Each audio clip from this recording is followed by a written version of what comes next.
Well, hello, welcome once again to Stuff and Things, where I like to talk about stuffs and occasionally even things. I'm your good friend Bradley, and today it is a very pleasant Sunday Stuff and Things. We're actually back in the Stuff and Things studios for the first time in a couple weeks, back with my beautiful family, our good friend Julie, the jumping spider. We haven't been in the studio for 2 weeks now, I guess, because last weekend I was in Cannon Beach with my fiance. We just did a quick update from there. And then the weekend before that, I was doing a sort of walk and talk kind of thing, trying to show you how smoky it was in Western Washington at that time.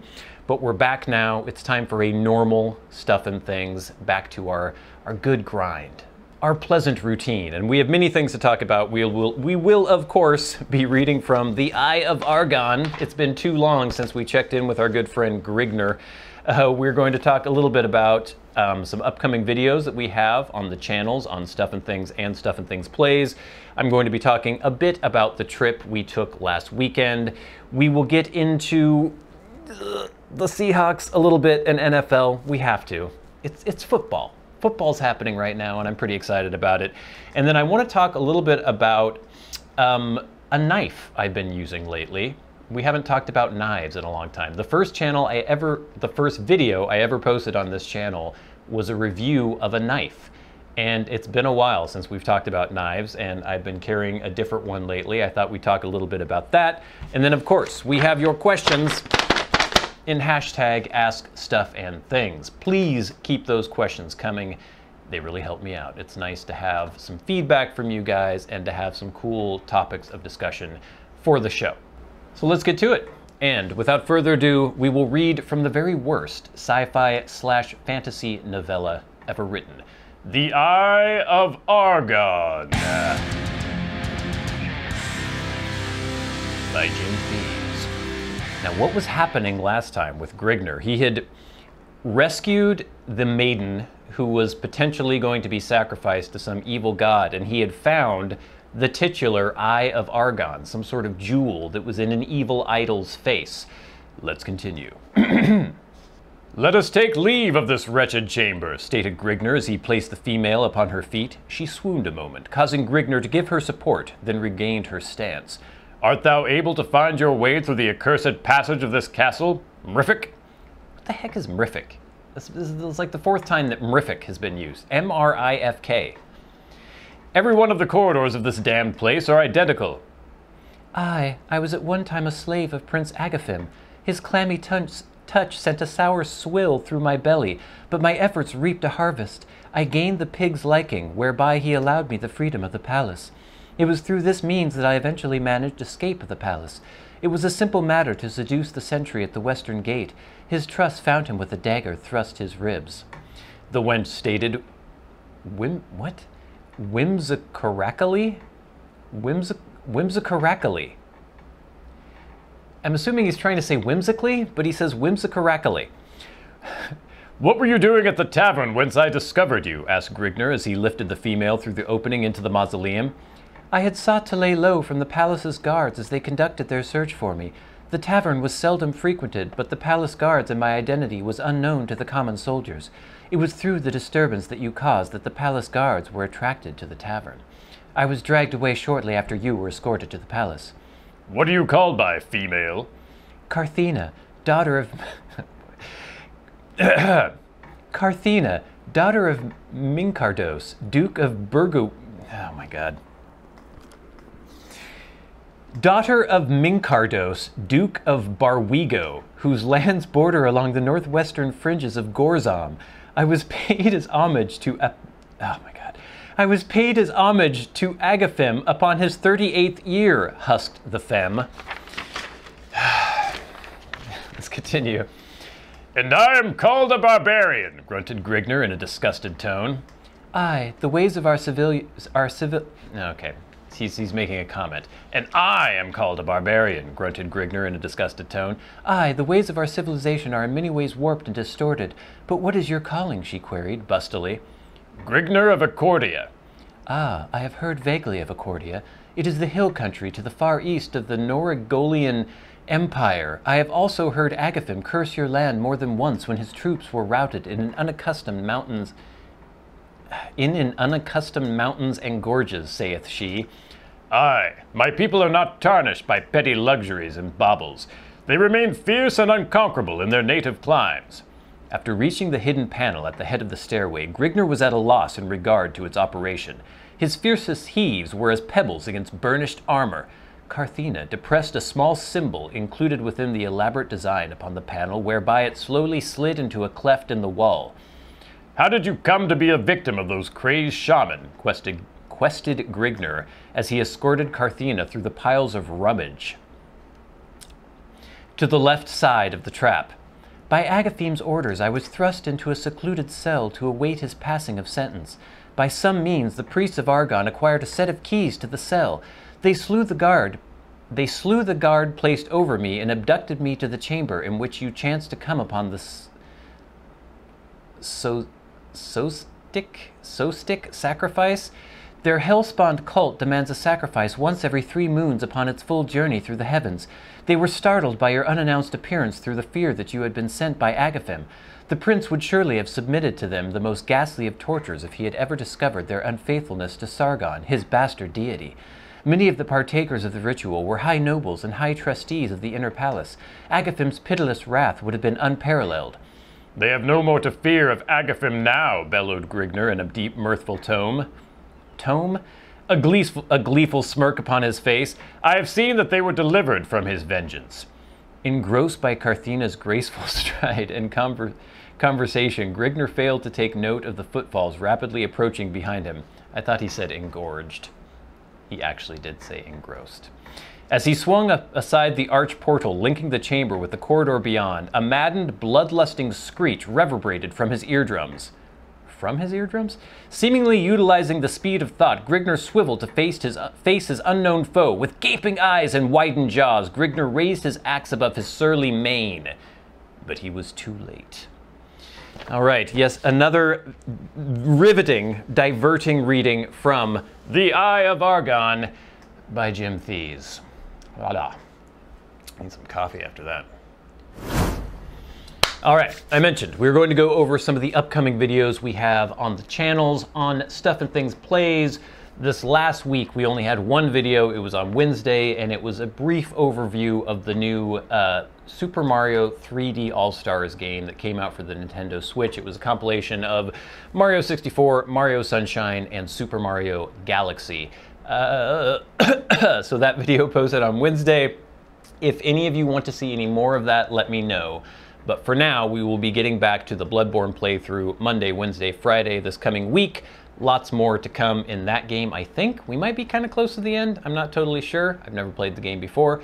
But look forward to that Monday, Wednesday, Friday at the normal time. And then this coming Wednesday, I will do a vloggy sort of video. I have a lot of footage, well, some footage to edit from the trip that we took last weekend to Cannon Beach. We took a little day excursion to Nehalem Bay State Park and a few other things around Cannon Beach. It was pretty smoky for some of the trip, but there were a couple days where the rain and wind drove the smoke back a little ways, so we were able to get out and enjoy ourselves. So look forward to that video coming this Wednesday.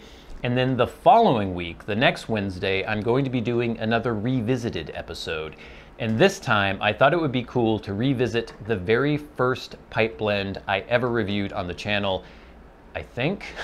Now, am I wrong now? No, I think this is right. And that blend is Orlik Golden Sliced.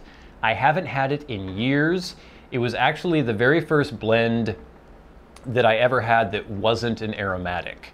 And that was years and years ago, you know, even before I had done the review. And it was what sort of put me on the path to enjoying things like Elizabethan mixture, English mixtures that I really like, non-flavored pipe blends. And after that, I never really looked back. I never really went back to flavored blends. In fact, I loathe most flavored aromatic blends. So next Wednesday will be the vlog from the Cannon Beach trip, and then the Wednesday after that will be the revisited episode for Orlik Golden Sliced. And since I mentioned the trip, I guess I will tell you a little bit about it. We arrived on a Thursday evening, and the smoke was so bad there.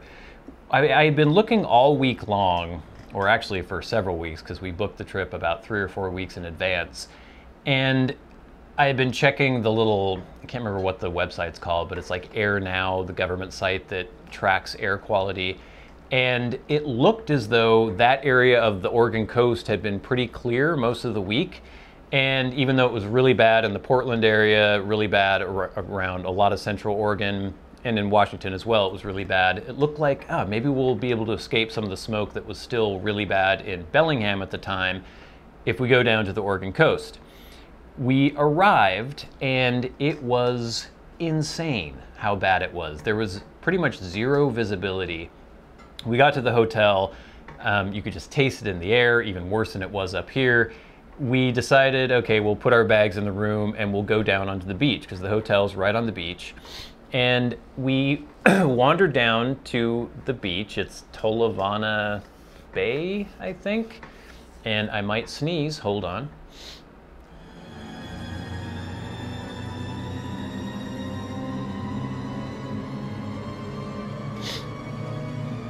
Never mind.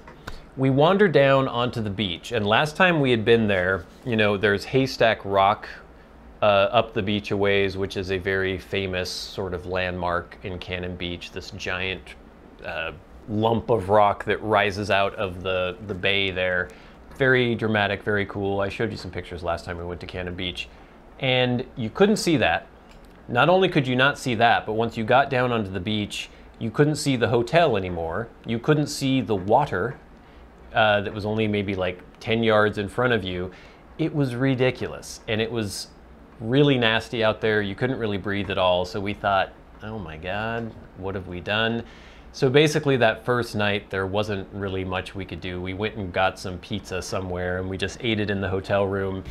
The next day, things improved a little bit.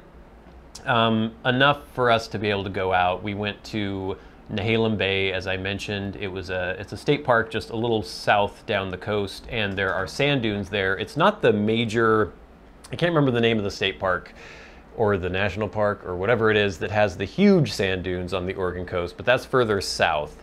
This is a smaller area that has sand dunes kind of covered in scrub grass. There are places where you can ride horses, which is cool. So we wandered around there, some interesting trails, interesting scenery. And then we went and had lunch. We went and had some dinner. We had as much fun as we could have, considering both the certain public health crisis that's going on right now and then all the smoke. The crazy thing is that the whole area was just packed because I guess all these people were coming from Portland to escape the smoke there because it was actually better on the coast than it was in the interior. And so I can only imagine how awful it was in Portland. And then also people were saying that there were just these random car burnings going on in Portland, I guess as a byproduct of some of the rioting and protests and things that are going on. So people are just like, hey, I don't know you, don't know anything about you, but I'm gonna burn your car. Because that makes some sort of statement or something, I don't know. But it sounded horrible, and I'm glad I don't live in Portland. But all in all, it was a nice trip. It was really nice to get away with Diamond, my fiance. We couldn't take a long trip this year because of everything that's been going on. So at least, you know, a long weekend, get out of the house. Eventually, by the third day, the smoke was pretty much gone. We've been having a lot of rain in the Northwest lately, so that's really helped to put out the fires, number one, and then also just to dissipate all that smoke. And it was really windy too, kind of stormy for the last few days, so everything seems really clear now. I think pretty much, don't quote me on this, but I think most of the fires in Oregon and Washington are out or at least contained now, so that's been good. All right, gang, you knew it was coming. The Seahawks have been playing. They have done 2 games thus far. They have won 2 games thus far. I'm just excited because I don't follow any sports. I know a lot of people have been depressed because with everything that's been going on, as I keep saying over and over again, there has been either no sports or truncated seasons or delayed seasons. Like everything's been kind of up in the air and screwed up, but the NFL actually started on time. It started when it was supposed to start, And so far, it's been going pretty well. I don't think anybody has come down with COVID since the season started. There were some people, they were testing leading up to the first game of the season, and then after that first game and the second game, I don't think there have been any new positives. We can get into whether or not a positive even means anything. I think it's more about deaths than it is about number of cases, but regardless, it's been happening and it's been working. And since it's the only sport that I follow at all or care anything about, it's been nice to have that as sort of a diversion, a distraction, something to pay attention to. And I gotta say, I didn't know how the Seahawks were gonna be this year. I had hope, you always have hope, but even though the defense is allowing a lot of yards and in 2 games, quite a few points, the offense looks really good, and Russell Wilson looks really good. I've known for years that he's an amazing quarterback, but it seems as though the Seahawks coaching staff, I don't know if they're just like deciding to do exactly what the fans have been asking for, but there's that meme, the let Russ cook meme. They've altered the offense to play to their strengths, which right now is having an amazing quarterback and a really good receiving core. And Russell Wilson has 9 touchdowns and 11 incompletions over 2 games. And that's insane. And some of those incompletions were drops where he just hits the receiver, they've dropped the ball. He had 1 pick 6 in the last game against the Patriots, but that was tipped. It went right into Olsen's hands and then tipped off his hands and then caught for a touchdown. But he looks amazing. The offense is really exciting, really fun to watch. DK Metcalf looks ridiculous. The receiver they have, I think he's like 6'4", and I don't know how much he weighs, but he's huge and he's fast. I don't know. It's really exciting. It's really fun. I just hope the defense can tighten things up a little bit, but they were getting stops when they needed to get stops. Like at the very end, that game last week where there they were with the Patriots on the 1-yard line, Cam Newton, who is huge and had been pretty successful on doing quarterback sneaks and running that whole game, they managed to stop him right on the goal line and come out with the win. So 2-0, they have the Cowboys next week, or this week, actually today as you're watching this. In fact, I think it's a 1:25 Pacific time game, so by the time you're watching this, it'll probably just about be over or close to being over. So hopefully they can take care of the Cowboys, and I don't know, I'm just excited. It seems like almost an MVP type year for Russell Wilson. It's only been 2 weeks, I know, but I don't want to get too excited yet, but I'm pretty pleased with how things have been going so far. And now, I know some of you like updates on what I carry with me on a daily basis. I've talked a lot about the Leatherman Skeletool. Will it focus on the Skeletool? Sort of, kind of.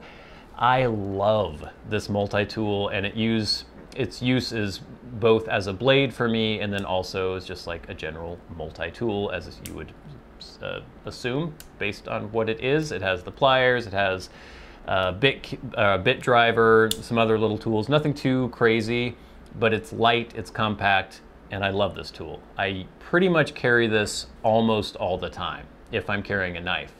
But recently I started carrying a knife that I received, I think last year, from a really nice gentleman named Florian. He's in Germany and he had a website called Tools for Gents, and he sent this to me. It's this. And at the time, you know, I was very grateful. I thanked him for it. I was going to do a video on it, but I couldn't really find any information on it, at least nothing that was in English. And I just sort of forgot about it. I used it a little bit. I appreciated it. But then recently I was in my little knife box where I go and I keep all my knives, and I decide, oh, maybe I'll carry this one with me. And I picked this up and I thought, oh, you know, maybe I should carry this. This is a beautiful folding knife.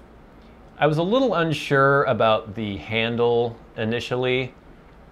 I didn't know about the design of it, but it's really light. It's really well made. The handle is actually titanium, so very light. The steel is a K390, which I looked up. It's a tool steel made by some German company that's supposed to have really nice characteristics. Very, very hard, very durable, really good edge retention. It's not completely stainless, so it can rust if you're not careful with it, but obviously not as much as like a high carbon steel. But this blade is gorgeous. The knife is gorgeous. And I finally was able to find, I guess, you know, in the intervening months or years since I received this knife, it seems like this knife maker and this company has gotten a little more attention in the US, so I was able to find out more information. It's a Cheburkov, Russian-made knife, and this is the Scout, but it seems like there are several different iterations of this Scout with different handle materials and everything. This one, like I said, is titanium. It has ball bearings. It is so smooth, so beautiful. And I realized it's like 400, 500 euros. Florian, thank you. I didn't realize at the time how much this thing costs. And I don't know if they even make this exact model. I think I saw it on a couple websites. Pretty much have to go to Europe if you want to grab one of these. Don't go to Europe, but order from Europe. But this thing is just really nice. It's really well made. It seems like the Cheburkovs, I don't know if I'm pronouncing that correctly, but that's as near as I can come. It seems like they're gaining some traction as kind of like a cool boutique knife brand in the US. Like I said, they're Russian made. There is another one, Shigurov, that people kept mentioning as another Russian knife maker that they were comparing the Cheburkov to. But yeah, I just thought I would mention this. I've been carrying this around with me lately, and it's really nice. I don't have, I guess this is my only modern folder. I usually have either slip joint knives, classic traditional slip joints, or I use a multi-tool like the Skeletool.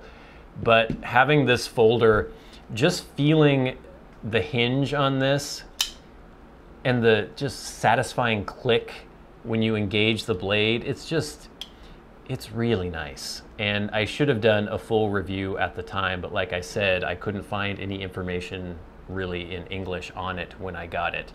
And yeah, if Florian is watching now, I'm really enjoying this knife. And you should check out Tools for Gents if you live in Europe, or if you just want to look at some really cool knives. They have all sorts of other accessories, like the name would suggest, things for gentlemen, for men. I'm sure women could buy those things as well. I don't think there's any gender qualification that you have to go through to order from that website. But check out Tools for Gents. This knife is great, and Florian's a good guy. All right, gang. We kind of got our feet wet now, back into the normal routine of things, our Sunday Stuff and Things, getting into posting videos Monday, Wednesday, Friday on Stuff and Things Plays, every Wednesday on Stuff and Things, and every Sunday on Stuff and Things as well. And part of that routine is getting back to your questions in hashtag #AskStuffandThings. Remember, if you have a question for me and you would like it answered on the Sunday Stuff and Things, tweet at @SATBradley with the hashtag #AskStuffandThings, and I will do my best to answer your questions. Also, if you want to contact me via Patreon, if you are a Patreon supporter, I will answer your questions on Sunday as well.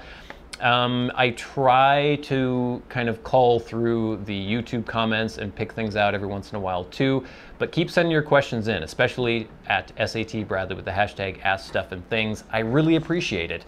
And you could ask questions just like 1.21 gigawatts did. I just watched Back to the Future with my fiance the other night.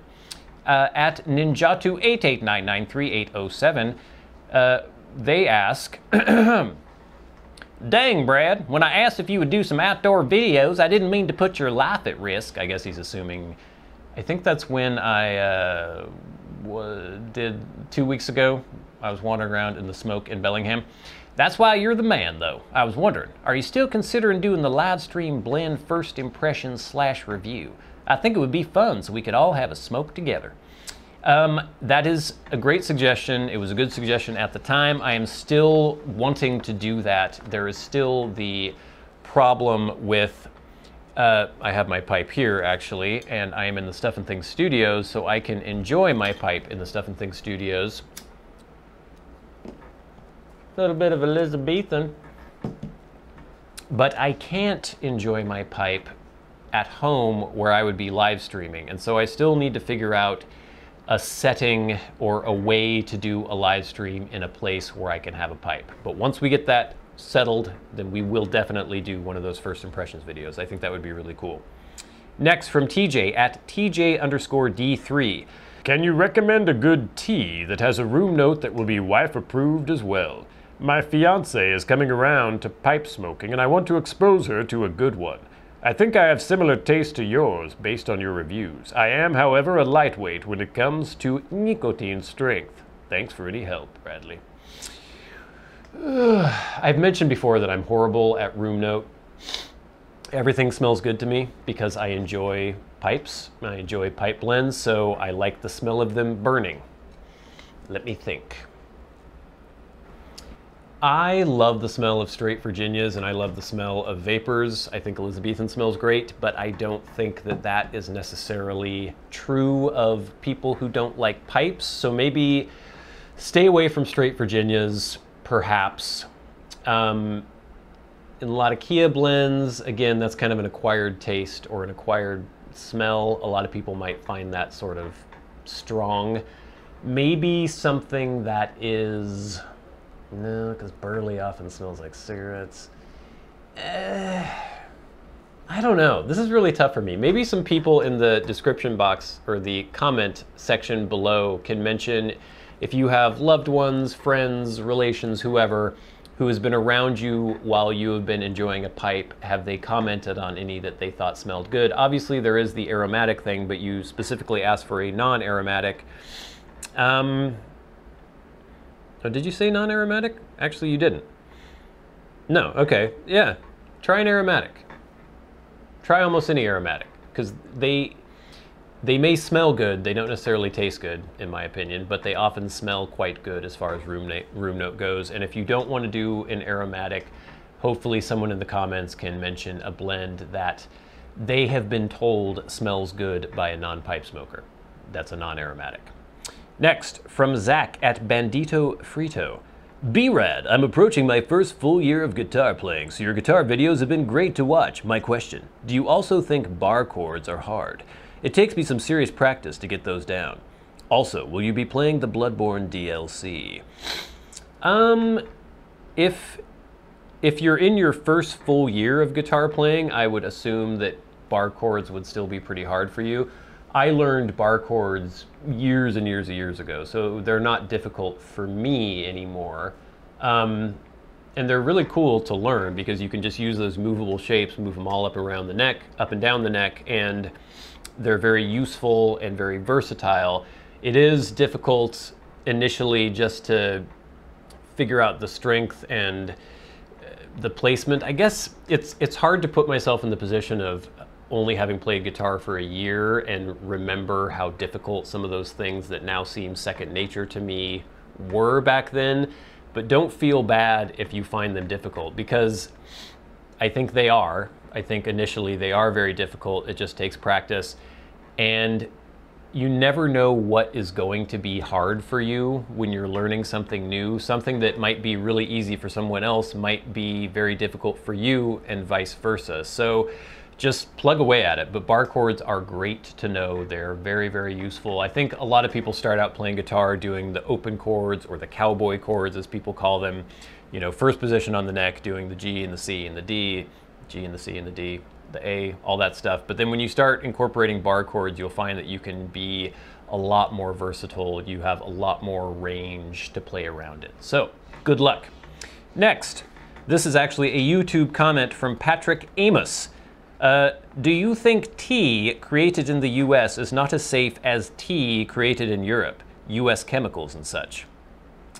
Not that I know of. I don't know if you're in Europe or if you're in the US, and I'm not scoffing at your question, but I'm just, I guess there's a reputation, maybe somewhat earned, that US products are filled with chemicals. Maybe if you're thinking about food and stuff like that. I think some things are. If you're eating, like, I don't know, Kraft Singles cheese slices, those probably have a lot of chemicals in them. But as far as blends, I think I've never heard or never noticed that US blends have any more additives than any other blends.